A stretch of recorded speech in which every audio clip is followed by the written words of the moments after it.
होंगे, ये रोज बढ़ गई और कॉलम्स 4 है।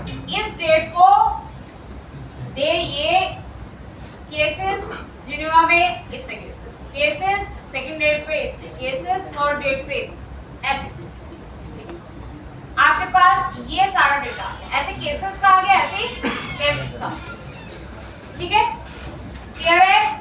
ये हमारे पास डेटा। अगर आप चाहें तो इसमें से ड्रॉप एंड कर सकते हैं। कुछ केसेस में नल डेटा है ना, तो नल वाला डेटा मेरे काम का नहीं है, तो मैं चाहूँ तो उसको ड्रॉप एंड कर सकती हूँ या फिल एंड कर सकती हूँ। फिल कर दो 0 से या ड्रॉप कर दो, वो आपकी वजह। जैसे मैंने ड्रॉप कर दिया तो मेरी नन वाली जो रोज है वो हट गई, ठीक है, क्लियर है? ये मैंने पहला कहा। थोड़ा डेटा फ्रेम जो पहले इस शेप में था, लॉन्ग शेप में था, वो अब लॉन्ग शेप से किस में आ गया, वाइट शेप से लॉन्ग शेप में, ठीक है। अभी मुझे इसमें एक और जो दिक्कत लग रही है, ये जो कंट्री वाला कॉलम है, इसमें 2 इंफॉर्मेशन स्टोर्ड है। एक तो स्टेटस की, ये केसेस है या डेथ्स है, और उसके साथ कंट्री का नाम। मैं इन दोनों को ब्रेक करना चाहती हूँ, अलग अलग करना चाहती हूँ। मैं चाहती हूँ कि 2 अलग अलग कॉलम्स हो जाएं, एक में स्टेटस रहे कि ये केसेस है या डेथ्स है, और दूसरे में कंट्री का नाम, ताकि मैं कंट्री वाइज ग्रुपिंग कर सकूं। मुझे पता चल जाएगी इस कंट्री के एवरेज केसेस कितने आए और इसमें डेथ्स कितने, ठीक है। तो मुझे क्या करना है, इस एक कॉलम को ब्रेक करके 2 कॉलम्स करना, ठीक है। तो मैंने क्या किया, ये कंट्री वाला कॉलम है, इसको मैंने स्प्लिट कर ET इज इक्वल टू इबोला लॉन्ग में जो मेरा कंट्री वाला कॉलम है, इबोला लॉन्ग का जो कंट्री वाला कॉलम है, डॉट str, इसको पहले स्ट्रिंग टाइप में किया, डॉट स्प्लिट। स्ट्रिंग में स्प्लिट फंक्शन होता है, स्प्लिट लगा लिया। किस पे स्प्लिट करना है, अंडरस्कोर पे स्प्लिट। अंडरस्कोर पे मैंने क्या कर दिया, इसको स्प्लिट कर दिया। दोनों चीजें अलग अलग होती है, ठीक है। Expand is equal to true. Expand करने से क्या होगा, दोनों अलग अलग कॉलम्स बन जाएंगे। आप चला के देखो ET, देखो इसमें ऐसे केसेस, केसेस ऐसे दोनों चीजें मेरी अलग अलग होती। अगर मैं expand is equal to true नहीं करती तो क्या होता, स्प्लिट तो करता था पर वो फिर ऐसे एक ट्रिपल बना, एक लिस्ट की फॉर्म में बना, ठीक है। मैंने लिखा expand is equal to true ताकि वो 2 ही अलग अलग कॉलम बना दे, क्योंकि मुझे फाइनली 2 ही कॉलम बनाने हैं ना, तो मैंने एक्सपैंड, ठीक है, क्लियर है? अब मुझे क्या करना है, ओरिजिनल वाले डेटा फ्रेम में ये डेटा डालो, ओरिजिनल वाले डेटा फ्रेम में ये डेटा डालो। किसी भी डेटा फ्रेम में आपको नया कॉलम ऐड करना हो तो वो कोई मुश्किल बात नहीं होती है। डेटा फ्रेम में नया कॉलम ऐड करने के लिए यू बिहेव लाइक कि वो पहले से एग्जिस्ट करता है। ऐसे जैसे मैंने इबोला लॉन्ग में एक कॉलम ऐड किया, कुछ भी ऐड, इससे क्या होगा, नया कॉलम बन जाएगा। इज इक्वल टू क्या वैल्यू डालनी है, अगर मैंने लिख दिया इज इक्वल टू 1 तो सारी रोज के लिए उस कॉलम में 1 1 1 1 1 1 स्टोर, मतलब जैसे ही आप मेंशन करते हो कॉलम उसी टाइम क्रिएट हो जाता है, और उसके बाद आप देते हो वैल्यू, क्या वैल्यू आपने डाली। अगर एक ही वैल्यू डाली है तो एक दोगे, नहीं तो यहाँ पे आप कोई सीरीज दोगे, डेटा की सीरीज दोगे, इस इंडेक्स पे ये डालो, इस पे ये डालो, इस पे ये डालो, इस पे, ठीक है। तो मैंने क्या किया, इबोला लॉन्ग में 2 कॉलम्स बनाने, एक कॉलम मैंने बनाना है स्टेटस के लिए और एक कॉलम मुझे बनाना है कंट्री, और इनमें क्या डाल देना है, जो ET में वैल्यू आई वो डाल देना। यहाँ पे 2 कॉलम्स आए ना, यहाँ पे 2 कॉलम्स है ना, इन 2 कॉलम्स की वैल्यू किसके अंदर डाल देनी है, इबोला लॉन्ग में 2 कॉलम्स बनाने हैं, स्टेटस और कंट्री, उनके अंदर डाल। देखो अब मेरे पहले वाले डेटा फ्रेम में दो नए कॉलम्स बन गए, स्टेटस और कंट्री, और उसमें ये दोनों चीजें अलग अलग स्प्लिट हो गए। ठीक है, ये वाला कंट्री वाला कॉलम मैं क्या कर सकती हूँ, ड्रॉप कर सकती हूँ, उसमें मुझे कोई काम नहीं है ना। ठीक है, ये बोला लॉन्ग डॉट ड्रॉ कौन सा कॉलम, कैपिटल सी वाला जो कंट्री है, x इज इक्वल टू 1। इससे क्या होगा, ये पुराना वाला कॉलम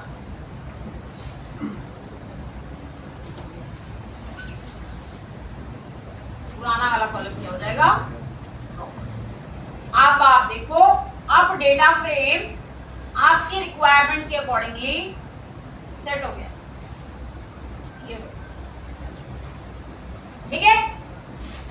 अब ये पूरा डेटा फ्रेम मैंने अपनी रिक्वायरमेंट के अकॉर्डिंगली सेट कर लिया। कंट्री है, केसेस है, डेट वाइज, ठीक है। इस डेट के इतने केसेस, इस डेट के इतने केसेस, इस डेट के। अब आप इस पे आराम से ग्रुप बाय लगा सकते हैं, ठीक है। जैसे मैं ग्रुप बाय करना चाहूँ according to country and status, average of count चाहिए, ठीक है। तो मेरे को पता चल जाएगा कि एवरेज इस देश में केसेस कितने आए, डेथ्स कितने आए। अभी देखो मैं इस पे लगाती हूँ,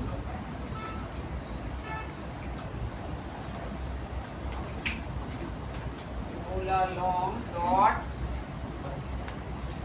ग्रुप बाय किया,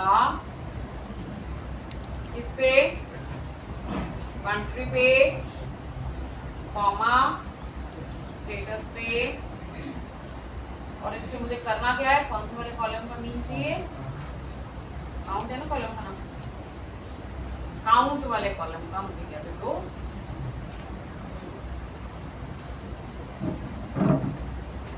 ठीक है।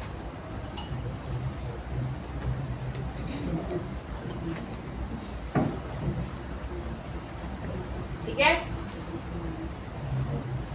ये इस कंट्री में केसेस एवरेज होते हैं, डेथ्स होती है, इस कंट्री में केसेस होते हैं, डेथ्स होती है, ठीक है।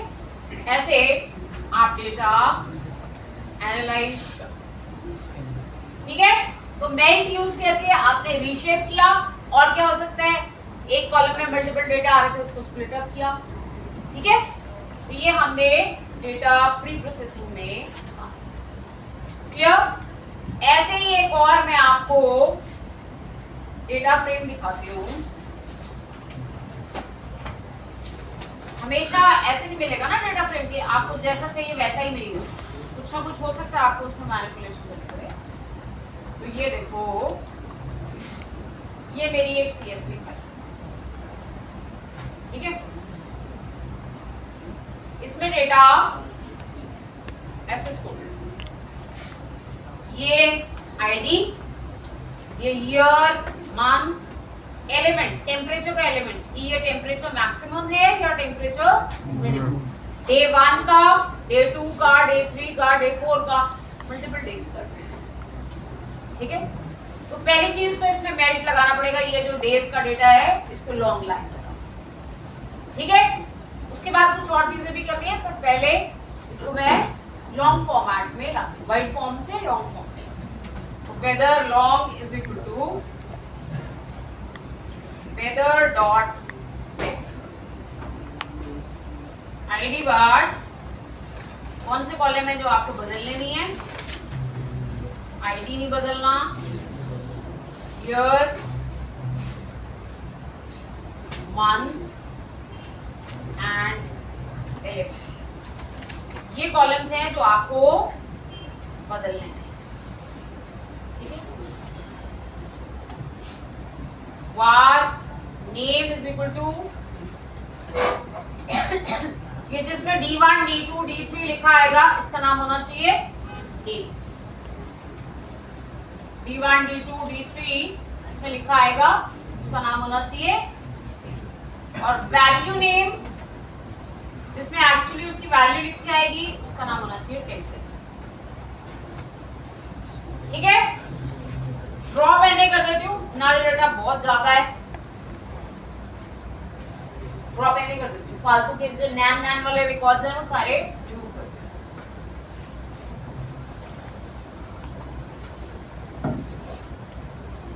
आप चाहो तो 0 0 से फिल भी कर दिन का किसी जगह का टेम्परेचर रिकॉर्डेड ही नहीं है तो मैंने उसको ड्रॉप कर लिया, उससे भी कोई हार्म नहीं।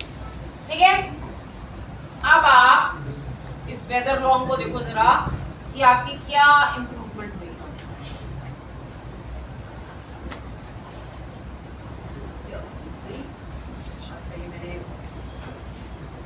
मैंने आपको दिखाने के चक्कर में ना ब्रैकेट को नीचे ले आया। ठीक है, ऐसे आप ये डेज लॉन्ग फॉर्मेट में आगे D1, D2, D3, फिर ये टेम्परेचर मैक्स D1 का, ये टेम्परेचर मिन। ठीक है, क्लियर है? अभी तक मैंने ऐसे से इसको ऐसे कर, अब मैं थोड़ा सा इसमें क्या करना चाहती हूँ, मेरे पास 60 रिकॉर्ड्स है, मैं क्या चाहती हूँ कि ये जो दो रोज बन रही है टेम्परेचर मैक्स और मिन के लिए, अगर एलिमेंट मेरा कॉलम बन जाए temperature max min D1 day, उसके साथ मैक्स मिन दो कॉलम्स बन जाए, एक रो में दोनों डेटा आ जाए। मैं क्या कहना चाह रही हूँ, ये फर्स्ट रिकॉर्ड देखो, ये दो रिकॉर्ड्स देखो, इसमें सारा कुछ सेम है, एक में टी मैक्स स्टोर्ड है और एक में टी मिन स्टोर्ड है, इसके लिए दो रोज बन रही है। मैं चाहती हूँ कि ये जो टी मैक्स और टी मिन है ये दो कॉलम्स ही बन जाए, तो एक ही रो में दोनों वैल्यूज मेरी आ जाए। ठीक है, अब मुझे ये करना है। ठीक है, अभी तक मैं हमेशा वाइट से लॉन्ग फॉर्मेट में आ रही हूँ, अब मुझे वापस कॉलम बनाना है, अब रो से मुझे कॉलम। ठीक है, तो इसके लिए यूज होता है पिवट, पिवट या पिवट टेबल। ठीक है, पिवट कैसे कर सकते हैं, पिवट रोज को कॉलम, कॉलम्स को रो बनाने के लिए यूज होता है, रो कॉलम्स को चेंज करने के लिए यूज होता है। शेप आपके अकॉर्डिंगली नहीं है, आपने कोई चीज रो में दिखानी है वो कॉलम पे पड़ी हुई है, कोई चीज कॉलम में दिखानी है वो रो में पड़ी हुई है, उनको बदलने के लिए क्या यूज होता है, पिवट या पिवट टेबल। ठीक है, तो देखो हम इसे कैसे कर सकते हैं। अब ये वेदर लॉन्ग, ये मेरा इस समय एक्चुअल चीज है जो मेरे पास है, तो मैं इस पे पिवट लगा दूं, pd डॉट, सबसे पहले आप इसका जरा सिंटेक्स देखो। ठीक है, pd डॉट पिवट, डेटा में क्या दो, data index levels, index levels में क्या आएगा, जो चीजें आपने रो में रखनी है वो इंडेक्स लेवल्स आएंगे। कॉलम्स में क्या आएगा, जो चीजें आपने कॉलम्स में रखनी है वो कॉलम्स आएंगे, और वैल्यूज में क्या आएगा, जो आपने वहां पे डेटा, ये क्या करेगा, reshaped data frame organised by index column values, आपको रिटर्न इंडेक्स देना है, कॉलम्स का नाम देना है, वैल्यूज देना है, और डेटा में डेटा फ्रेम। ठीक है, तो मैंने लिखा pd dot pivot, data is equal to data frame का नाम वेदर लॉन्ग, डेटा में आ गया डेटा फ्रेम का नाम।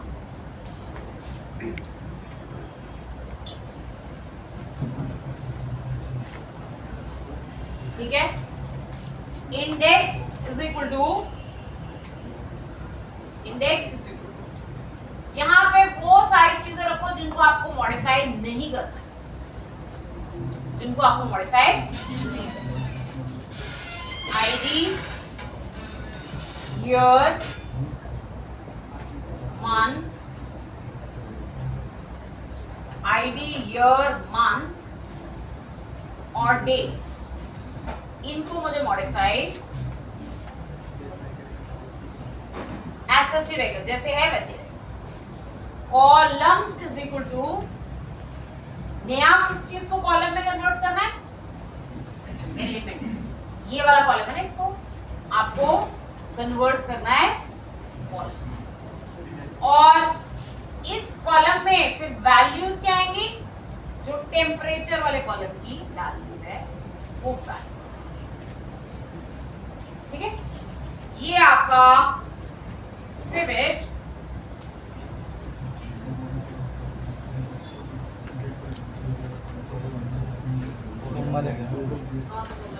अच्छा, इसके बाद ये, ठीक है, ये इसने क्या कर दिया, आईडी, ईयर, मंथ, डे, उसका मैक्स मिन ऐसे बना। इसके साथ आप लगा दो क्योंकि उसने मल्टी इंडेक्स बना दिया ना, रीसेट इंडेक्स लगा दो। ID, year, month, day, temperature mix, column में कन्वर्ट और वहां पे टेम्परेचर की वैल्यूज। ठीक है, ये मैंने इस एग्जांपल में कराया। वैसे मैं आपको अभी पिवट और पिवट टेबल अलग से भी कराती हूँ, सिंपल डेटा के साथ भी कराती हूँ ताकि आपको ज्यादा क्लियर लगे। ठीक है, यहाँ पे मुझे जरूरत थी, मेरे को रो को कॉलम में कन्वर्ट करना था तो मैंने। ठीक है, क्लियर है, इतना समझ में आ गया। अब मैं आपको एक करने के लिए काम देती हूँ, जो मैंने ये आपको 3-4 कॉन्सेप्ट्स कराए, इसके ऊपर बेस्ड मेरे पास कुछ फाइल्स पड़ी हैं। आपने देख के बताना है कि उनमें से किस फाइल में किस तरह की प्रॉब्लम है और आप उसे कैसे सॉल्व करें। जैसे ये फाइल है मेरी टेबल 2, इसमें ये डेटा है, कंट्री, टाइप, केसेस, पॉपुलेशन। इसमें क्या प्रॉब्लम है और आप कैसे सॉल्व करेंगे।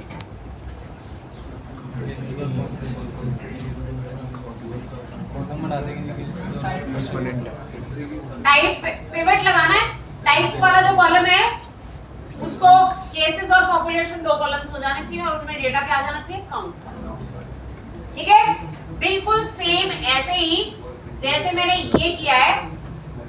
डेटा इज इक्वल टू जो मेरा टेबल का डेटा है, इंडेक्स में वो सारे कॉलम्स जो नहीं बदलने, कॉलम्स में क्या आ जाएगा, कॉलम्स में आ जाएगा मेरा टाइप कॉलम और वैल्यूज में क्या आ जाएगा, जो मेरा ये काउंट कॉलम। उससे क्या हो जाएगा, केसेस, पॉपुलेशन और उसके नीचे ये दोनों वैल्यू और नंबर ऑफ रोज आपकी 12 से रिड्यूस हो जाएगी, आपको देंगे 6 रोज। ठीक है, ठीक है, क्योंकि वो कॉलम में कन्वर्ट हो जाएगा। ये डेटा आप लेना, एक बार करके देखना है। ठीक है, एक और एग्जांपल बताती हूँ। ऐसे ही मेरे पास एक और डेटा फ्रेम पड़ा हुआ है, उसमें भी कुछ प्रॉब्लम।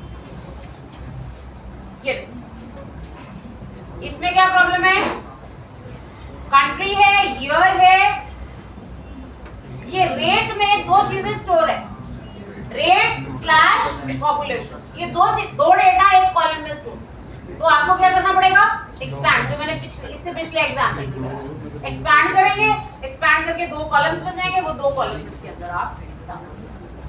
ठीक है, क्लियर है। तो ये अलग अलग तरह की प्रॉब्लम्स हैं जो जनरली डेटा फ्रेम्स में आपको मिलती हैं, आपको उनको ट्रांसफॉर्म करना है।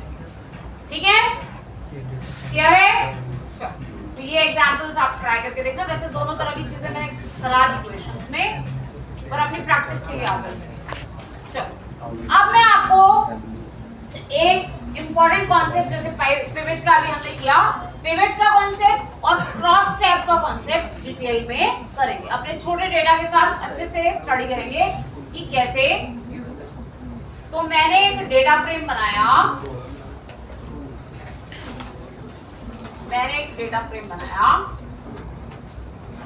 जहां पे मेरे पास ब्रांड है,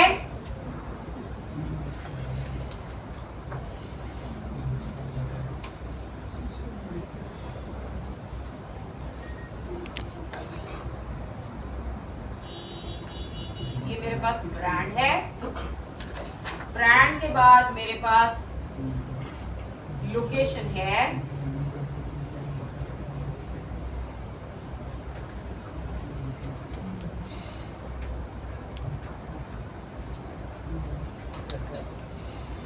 ठीक है। ऐसा मेरे पास 2 कॉलम्स आ गए, ब्रांड, लोकेशन, मॉडल,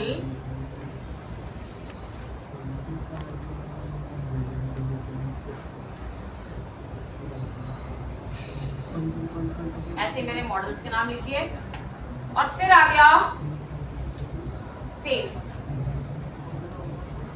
अगर आपने पहले कभी एक्सेल पढ़ा हो तो एक्सेल में भी जब आपको डेटा दिखाना होता था तो वहां पे भी पिवट टेबल्स वहां से आ रहे हैं, वहां पे भी पिवट टेबल्स बहुत यूज होते हैं। किस चीज के लिए, क्योंकि एक्सेल में रो कॉलम में डेटा पड़ा होता है ना, उस डेटा को आपने अपनी जैसे आप समरी दिखाना चाहते हैं, जैसे रिपोर्ट दिखाना चाहते हैं, उसके अकॉर्डिंगली आपने अरेंज करके दिखाना है। तो उसके लिए हम क्या यूज करते हैं, पिवट या पिवट टेबल। ठीक है, देखो अब मैं इसको कैसे इस पर पिवट टेबल लगा, ठीक है, df dot pd dot pivot, किस टेबल पे पिवट लगाना है, df वाले डेटा फ्रेम पे।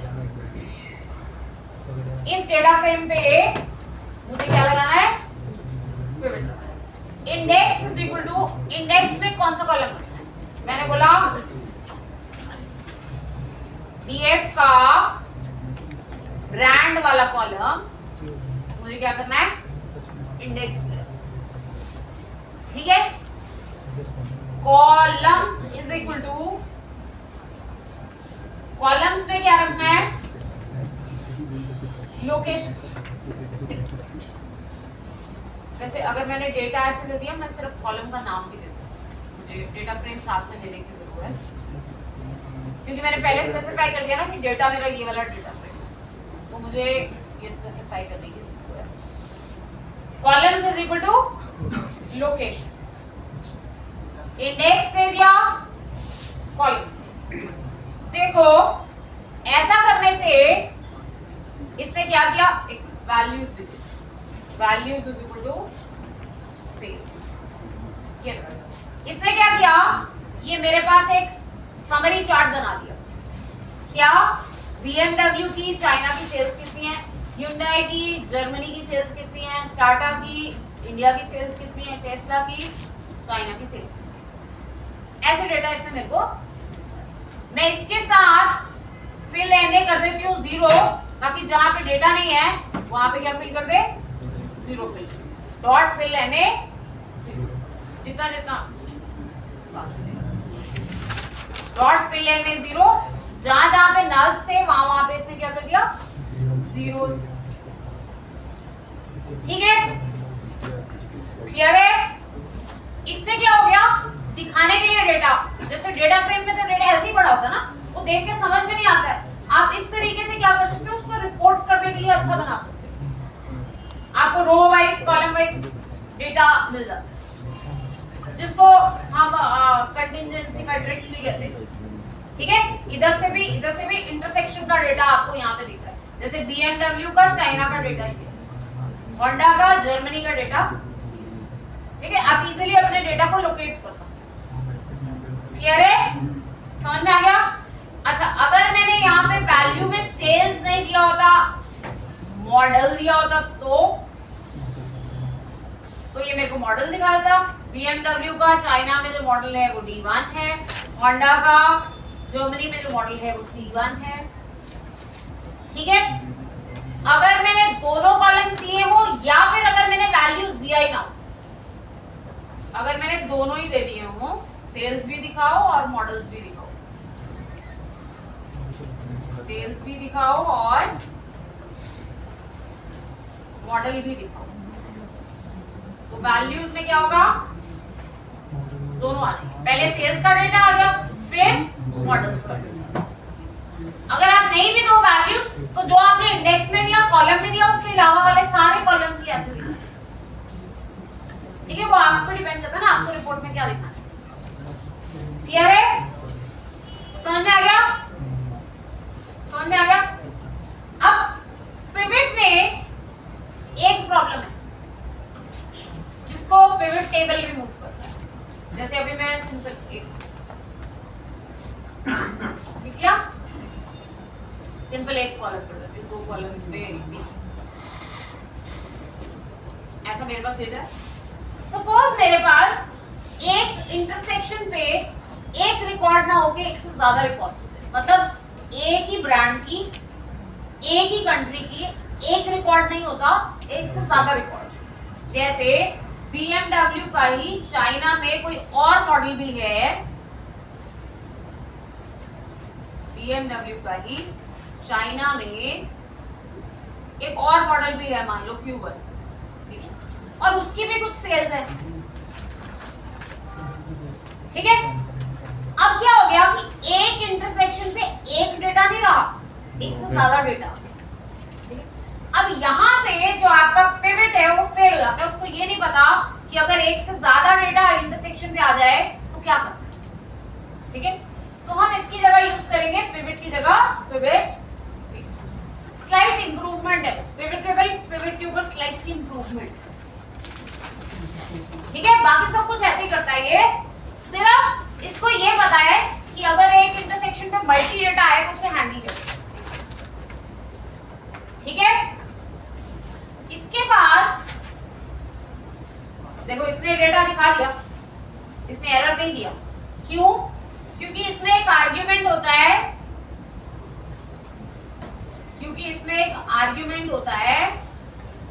Egg function, aggregation function.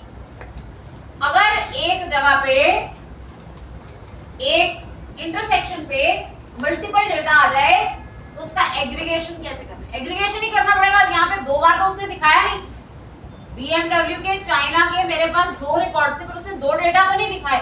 अगर आप केयरफुली देखो तो 300 और 340 उसने उनका मीन दिखा दिया, एग्रीगेट करके दिखाया। ठीक है, तो आपके पास पिवट टेबल में क्या रहता है? एग्रीगेशन फंक्शन रहता है। आप क्या कर सकते हैं? एग्रीगेशन कर सकते हैं। एग्रीगेशन बाय डिफॉल्ट मीन होती है, अगर आप चाहें तो बदल सकते हैं, मीडियन दिखाना है, सम दिखाना है, जो भी एग्रीगेशन फंक्शन काउंट दिखाना है, जो भी एग्रीगेशन फंक्शंस है वो एग्रीगेशन फंक्शंस आप लगा सकते हैं। जैसे अभी मीन की जगह मैं बोलूं मेरे को सम दिखाऊं तो ये मुझे दिखा देगा BMW की, चाइना की टोटल सेल्स 640, दोनों का सम कर दिया। क्लियर है? तो इसमें एग फंक करके आर्गुमेंट रहता है, एग्रीगेशन फंक्शन, जिससे आप क्या कर सकते हैं? एग्रीगेशन कर सकते हैं।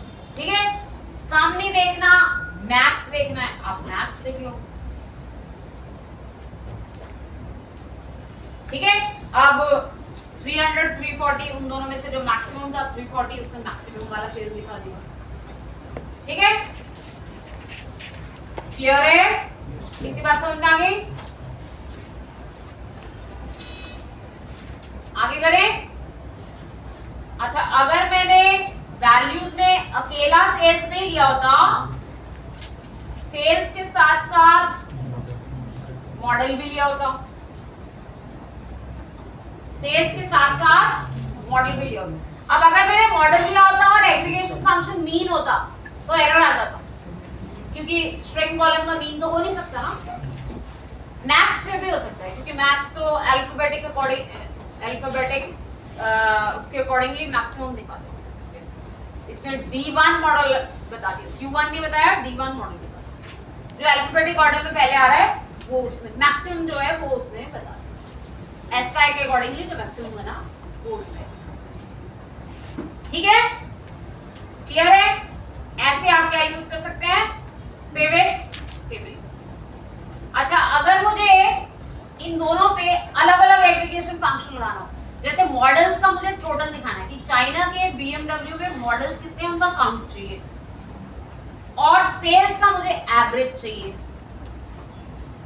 दोनों वैल्यूज पे अलग अलग एग्रीगेशन फंक्शन लगाना है, सेल्स पे अलग लगाना है और मॉडल पे अलग। तो मैं क्या कर सकती हूँ? तो मैं एग फंक वाला जो आर्ग्यूमेंट है, यहाँ पर डिक्शनरी, एग फंक वाला जो आर्ग्यूमेंट है यहाँ पे मैं एक डिक्शनरी, इस डिक्शनरी में मैंने दे दिया सेल्स वाले कॉलम पे मुझे एग्रीगेशन लगानी है सम, और मॉडल वाले कॉलम पे मुझे एग्रीगेशन लगानी है।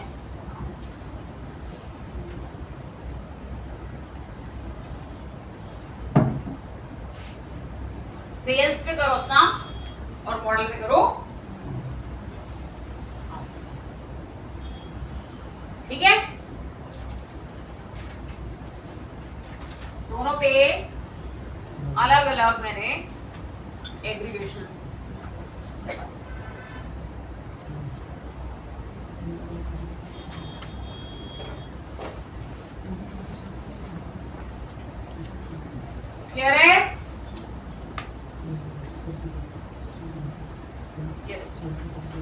BMW के चाइना में मॉडल 2 हैं और उसकी टोटल सेल्स इतनी है।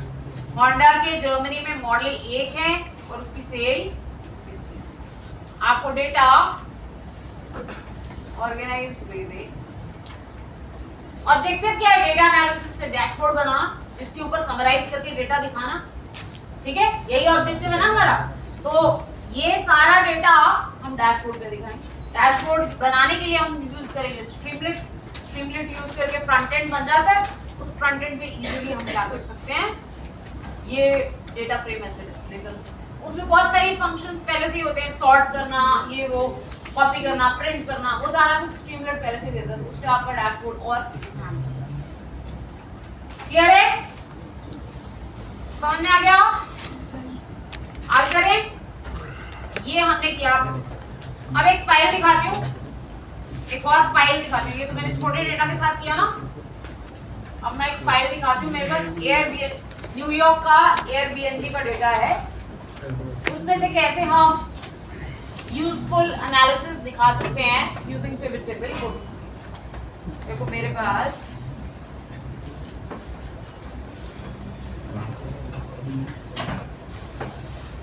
ये एयरबीएनबी का डेटा है, ठीक है। इसमें मेरे पास बहुत सारा डेटा है, ठीक है। नेम, ये एयरबीएनबी का नाम है। होस्ट आईडी, होस्ट का नाम, किस नेबरहुड में है, किस नेबरहुड का, neighbourhood group, neighbourhood, latitude, longitude, room type, price, minimum nights, कितना स्टे करना है, रिव्यूज क्या है, बहुत सारा डेटा है। ऐसे तो देख के कुछ समझ में नहीं आ रहा है, ठीक है। और बहुत ही भारी सा डेटा सेट है, काफी सारे रिकॉर्ड, 40,000 के आसपास, 50,000, ठीक है। अब ऐसे किसी को दिखाओगे तो कुछ समझ नहीं आएगा। मुझे इसमें से निकालना है एनालिसिस। क्या निकाल सकती हूँ मैं निकाल के दिखा सकती हूँ। नेबरहुड ग्रुप उठाती हूँ, लेफ्ट साइड पे दिखाती हूँ नेबरहुड ग्रुप, ठीक है। कॉलम्स में मैं दिखाती हूँ रूम टाइप, रूम टाइप है ना, यहाँ पे मेरा एक कॉलम है रूम टाइप, ठीक है। और फिर मैं दिखाती हूँ वहां पे एवरेज प्राइस क्या है। मुझे पता चलेगा कि अगर आपको मैनहट्टन में पूरा घर अपार्टमेंट लेना है, एवरेज प्राइस क्या है। दूसरी लोकेशन पे अगर आपको इस तरह का घर लेना है तो उसका एवरेज प्राइस क्या है। उससे आपको थोड़ा समराइज्ड डेटा मिलेगा, इससे आपको थोड़ा इंसाइट मिलेगा, ठीक है। ऐसा कुछ मुझे बनाना है। इसमें से मल्टीपल चीजें बनाई जा सकती हैं, ये मैं पहला आपको एग्जांपल बता रही हूं, ठीक है। तो मैं इस डेटा फ्रेम को उठाती हूँ और इसमें से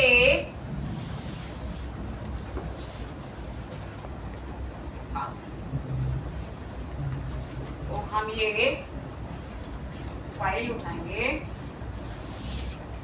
Airbnb pd.read csv,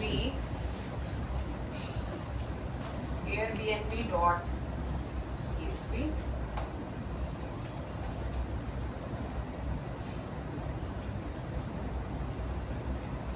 ठीक है। 48,895 रिकॉर्ड्स, ठीक है। अब हम इसमें से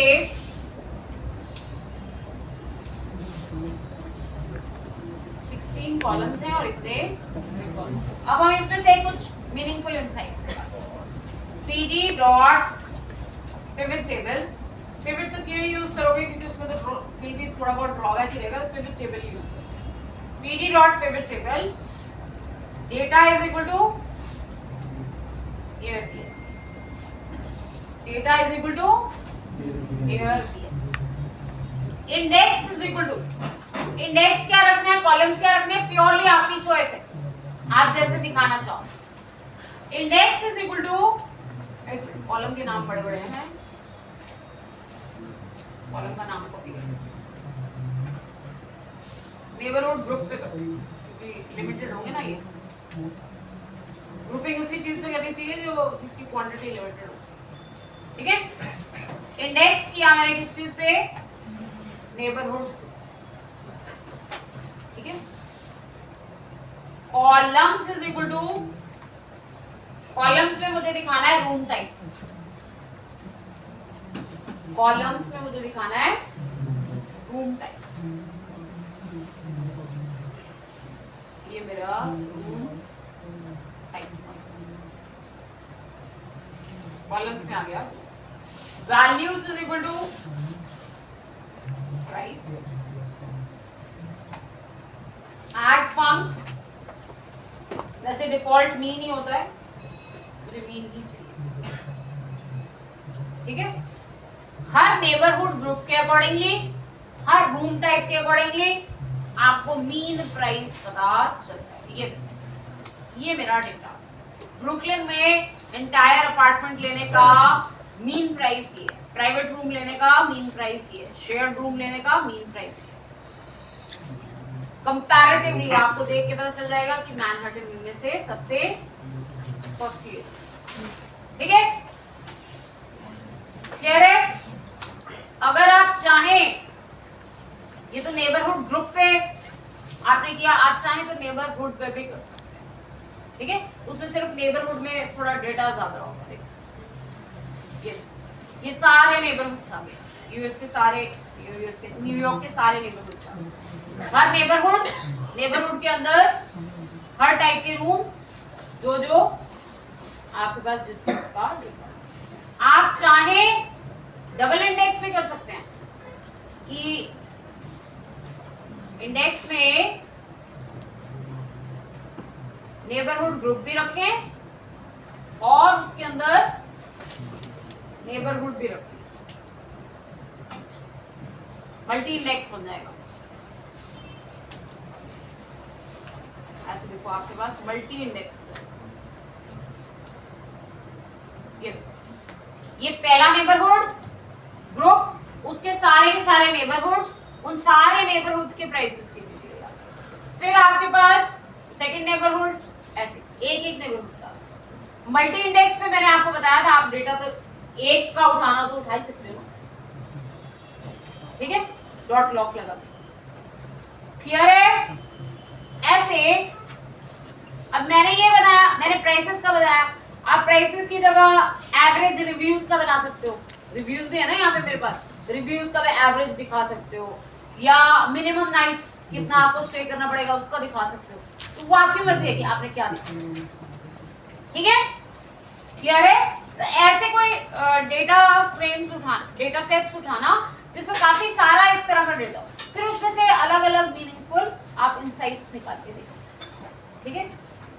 एक बात याद रखना, अच्छे डेटा एनालिस्ट बनने के लिए, अच्छे डेटा साइंटिस्ट बनने के लिए आपको टूल्स तो जरूर सिखाए जा सकते हैं, पर दिखाना क्या है वो आपको कोई सिखा नहीं सकता, वो आपका अपना स्किल है।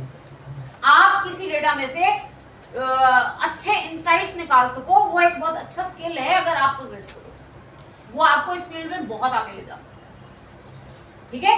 अगर आप सिर्फ टूल से आपका कन्वीनियंस होएगा, पर क्या दिखाना है वो आपके माइंड में होना चाहिए कि मेरे को ये दिखाना है। वो विद एक्सपीरियंस आप जितने डेटा सेट्स देखेंगे ना, जितना अलग अलग तरह का डेटा देखेंगे, और जितना जो डेटा दिखाना चाह रहा है, जो बिजनेस का डेटा है, उसको समझने की कोशिश करेंगे, तब आपको पता चलेगा कि इसमें वैल्यूएबल क्या चीज है।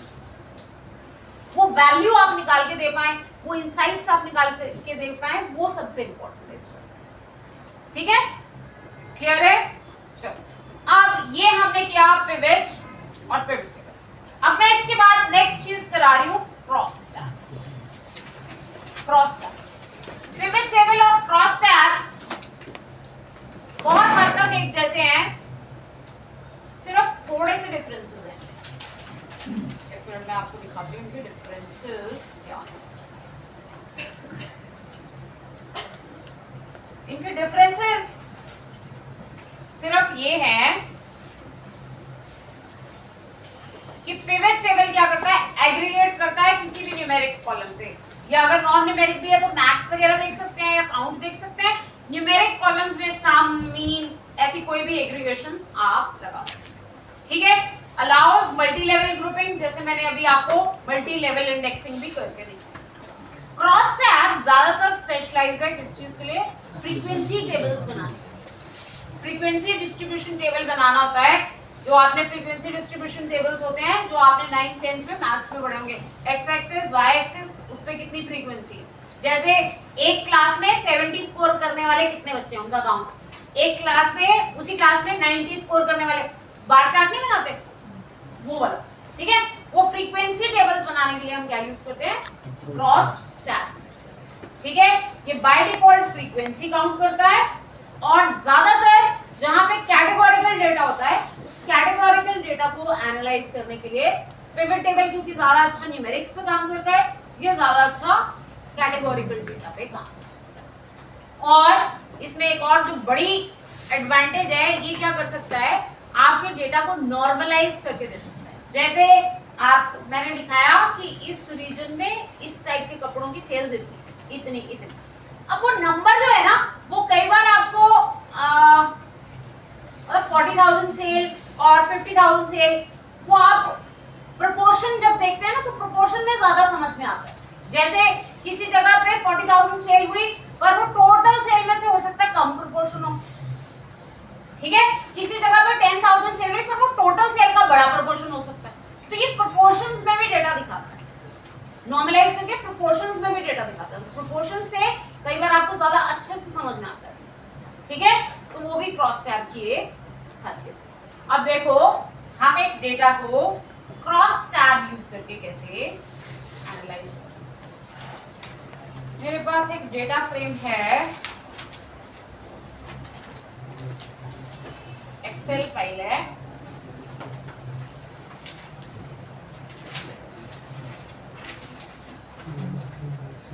ये मेरे पास एक डेटा है, इसमें से बड़ा मीनिंगफुल इंफॉर्मेशन हम दिखाएं। ये ना किसी कंपनी का, पहले डेटा समझो क्या है। किसी कंपनी का ईस्ट रीजन में चिल्ड्रन क्लोथिंग की कितने यूनिट सेल हुए और सेल वैल्यू, नॉर्थ में चिल्ड्रन क्लोथिंग की कितनी सेल हुई, कितने यूनिट सेल हुए और सेल वैल्यू, ऐसा डेटा। अलग अलग प्रोडक्ट टाइप है, children clothing, men's clothing, women clothing, अलग अलग प्रोडक्ट टाइप है, अलग अलग रीजन्स हैं, उनमें कितने कितने यूनिट सेल हुए और उनमें सेल, टोटल सेल कितनी है, इस तरह का डेटा मेरे पास, ठीक है। एक मिनट, इसमें ना एक काम कर लो क्योंकि मुझे डेट पे भी थोड़ा काम करना है।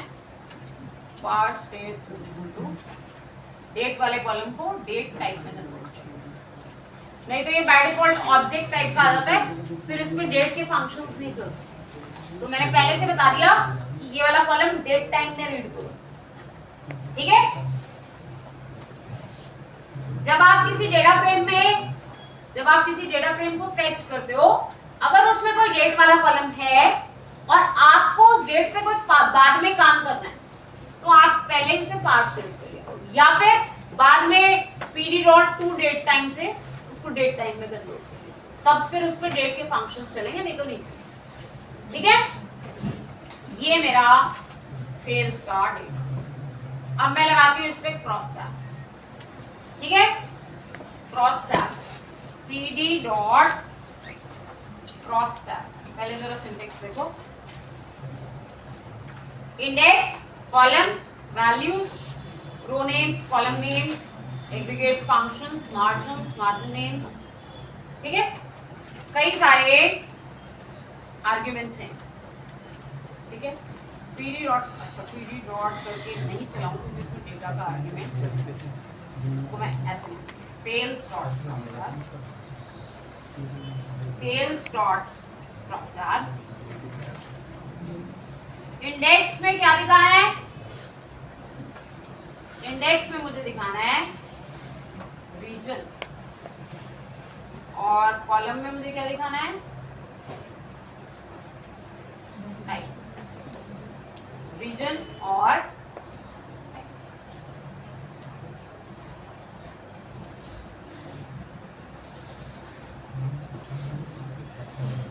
pd डॉट यूज होगा, pd डॉट मेरे को दिखा नहीं होगा इसमें डेटा पड़ेगा, pd dot cross tab, data is equal to sales,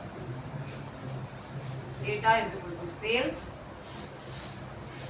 index is equal to region,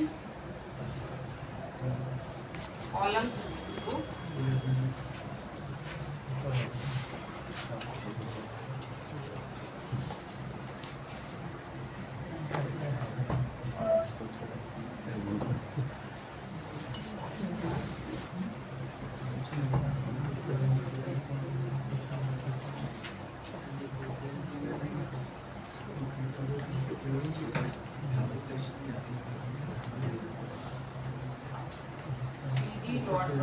इसमें डेटा आर्ग्यूमेंट नहीं है, इसमें ऐसे आ गया सेल्स का रीजन वाला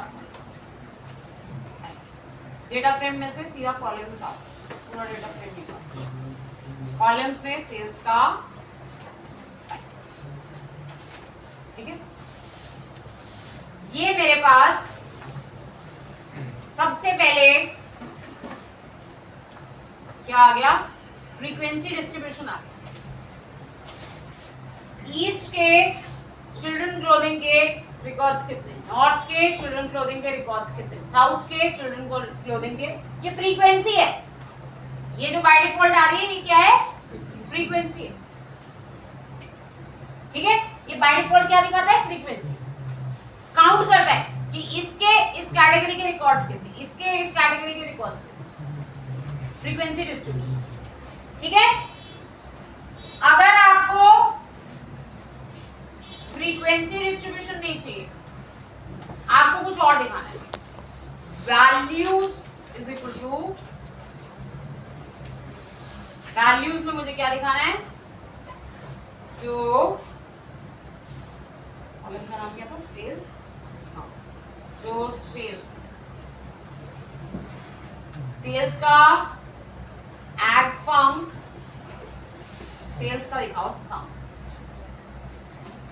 ठीक है। तो ईस्ट में चिल्ड्रन क्लोथिंग के इतने सम ऑफ सेल्स है, नॉर्थ में चिल्ड्रन क्लोथिंग का इतना सम ऑफ सेल्स, साउथ में चिल्ड्रन क्लोथिंग का सम ऑफ सेल्स, ठीक है। क्लियर है, सेल्स का सम, ठीक है। ये तो आ गया सेल्स का सम। अगर आपको सेल्स ना चाहिए हो, अगर आपको चाहिए हो यूनिट्स, किसमें कितने यूनिट्स बिके, तो आप क्या कर सकते हो, यहाँ पे दे सकते हो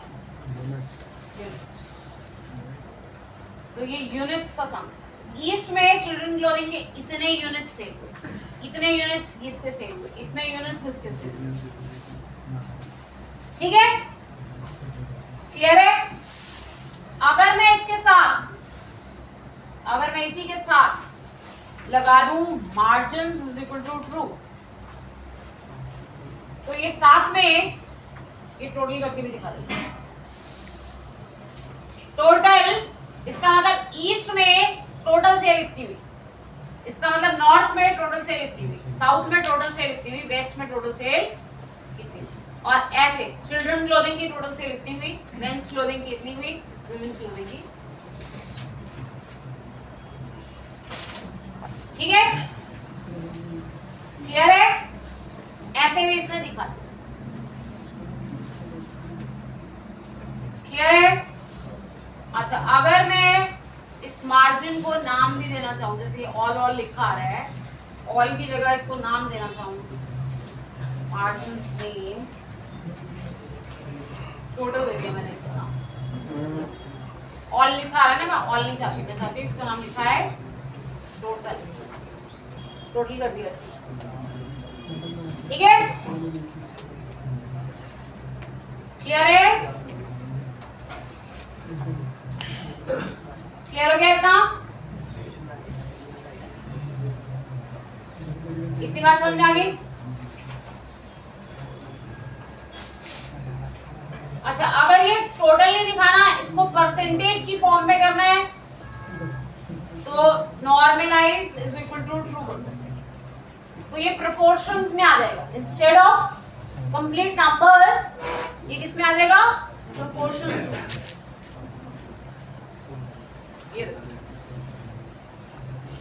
ये प्रोपोर्शंस में आ,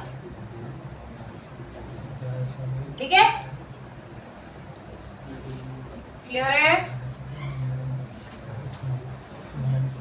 ऐसे आप इस डेटा को प्रोपोर्शन ठीक है, इतनी बात समझ में आ गई। मार्जिन मार्जिन लगा लेंगे, ठीक है। एक और एग्जांपल करती हूँ। अब मुझे क्या करना है, रीजन भी चाहिए और क्वार्टर वाइज भी ब्रेक करना है। अभी तो ये पूरे साल का है ना, क्वार्टर 1 का रिपोर्ट अलग, quarter 2, quarter 3, quarter 4, quarter wise करना है, ठीक है। अब मैं देखो क्या करूँ,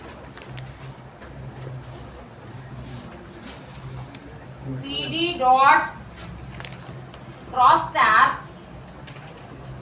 इस बार मैंने इंडेक्स में पहले बोला सेल्स का रीजन, फिर सेकंड इंडेक्स इसके अंदर दे दिया सेल्स का डेट वाला column dot DT dot quarter.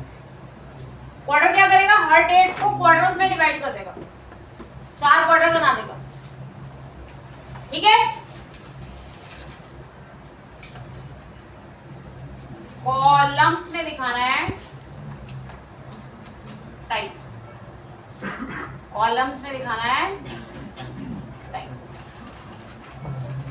Values में दिखाना है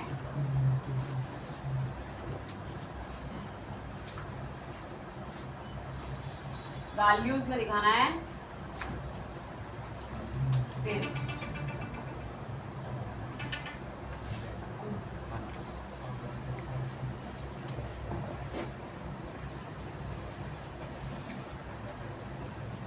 Add func is equal to sum, ठीक है।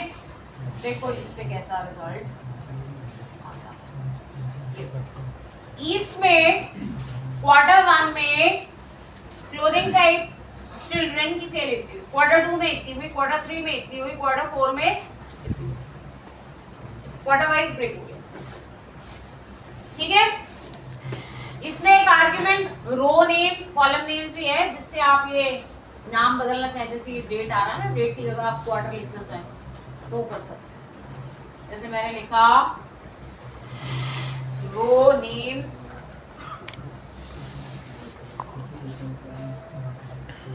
पहले रीजन और फिर